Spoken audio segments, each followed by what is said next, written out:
G'day folks, I've got an unboxing for you today. Let's get this open. Well, once again, this is a pretty big box, and this time I'm lucky enough to have been given another yellow screwdriver. That's just some padding sitting in there, and looks like I've got 2 cards to make up for the fact that I didn't have any last time, so this is really good. Brilliant. Okay, put all that other stuff aside and have a look at what this is. This box is again a very big box, and this says Witeden 2x2x2 Megaminx. That's what I really hope is in here, because that's what I ordered, and in fact it's the only thing on the box, which is kind of good in a way, because it probably means they shouldn't really be able to stuff it up. So yeah, just a few pictures of it. There's the stickerless version. I think that's the black version with no stickers. So let's get this open, see what we've got in here. I was half expecting stickers, and then I thought, wait a minute, there's no stickers. This is stickerless. And yes, pretty much every time that there is a stickerless version, I will buy it, or at least very, very strongly consider buying it. Alright, straight out of the box, this looks beautiful. That's the first thing I'll say. Oh, fantastic. Look at this. So this is a purple, much more in keeping with the correct colour purple. Let me show you the actual correct colour purple. There it is there on the left. So that's actually reasonably close. If I compare it to the purple on this pentagram here, there's the purple there. I know, what a complete joke.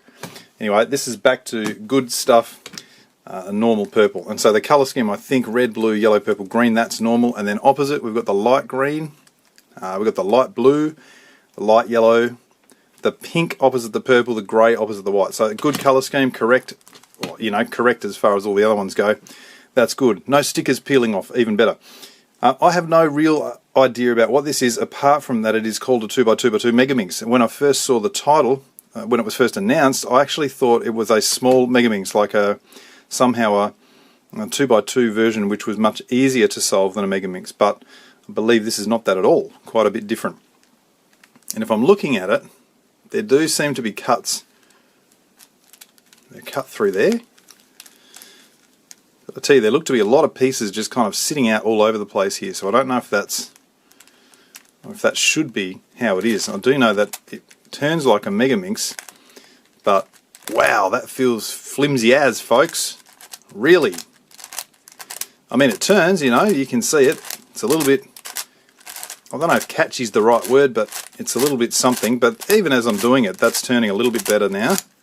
Can I turn it back, or will it? A little bit of a blockage there.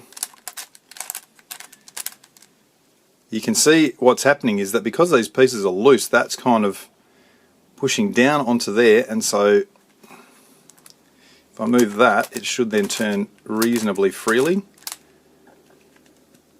Here we go, we've got the same sort of thing, I reckon. Can't quite see what's caused that, but that's clearly the issue. If I pop that back in, same again. Yeah, it's not boding well, is it? Okay, so we know that faces will turn, or allegedly, they'll turn, oh look at this, like that. I'm trying to make these things seem really good, but I have to be honest, it's not perfect. Now the 2x2 aspect of it, where does it turn? Does it turn down that cut? Again, forgive me for my lack of knowledge here. I feel like it should turn. Ah, there we go. It did turn down the cut that I originally thought it would turn down. And as I do this, you can just, like you can see these bits just sort of moving as I try and do that. And I don't like the feel of that. Ugh, grief, this is killing me. There we go. That's a little bit better. That's not so good. So, you know, that wasn't a super fast. Look, the red and the green have crossed over. They've gone to the other side. That's better. Clearly you can't, no, you can't even turn it slow. I was going to say you can't turn it fast, but you can't turn it slow either. So this puzzle is probably best left as a paperweight. So here we go. I've got to say, I'm not super thrilled for the money I've paid at this point in time. Maybe it'll get better. This seems very difficult to align the pieces in order to get it turning. So we've got that cut through there. We also have, you can see that, for example, there's a cut coming down there, but it's not lined up here. So I guess the idea is that, you know, if I turned, oh, see, that's not going there either. If I turn it to there, if I turn that grey face to the blue one, then maybe, and even there, no, that's not in line. This is going to be much more challenging than I first thought. So we've got, I'll look at that, and that should be turnable, and it is. No folks, I don't need to go to the toilet. I'm just actually attempting to turn this without having things fly all over the place. I got to say, my overall impression of this puzzle initially is a heap of junk, and the reason I say that, I'm really sad to say it, but this thing cost $64.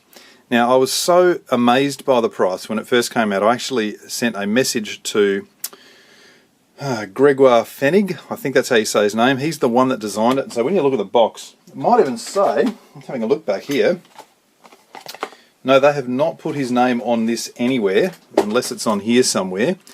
No, so he designed it, but he said he had no knowledge of the kind of puzzle Witeden were going to produce. He didn't see it before, he didn't get any prototypes or anything, but he said yes, the mechanism was quite a complex mechanism, and that's why the price was so high. And I accepted that, and I still accept it. I have no problem with that. I can't imagine he'd be too thrilled with this kind of result. And to be really fair, this is perfectly in keeping with a lot of Witeden's previous puzzles. In other words, they're just not a top shelf puzzle producer, unfortunately. They've made some good stuff along the way, no doubt. But, you know, the mix-up would be a great example of that. Fantastic set of cubes. This is not one of their best efforts, and I'm probably going to have to pull this apart and try and figure out why it's doing this and get it to a turnable state, because at the moment this thing just drives me mad. You're trying to turn it and you're just constantly worried about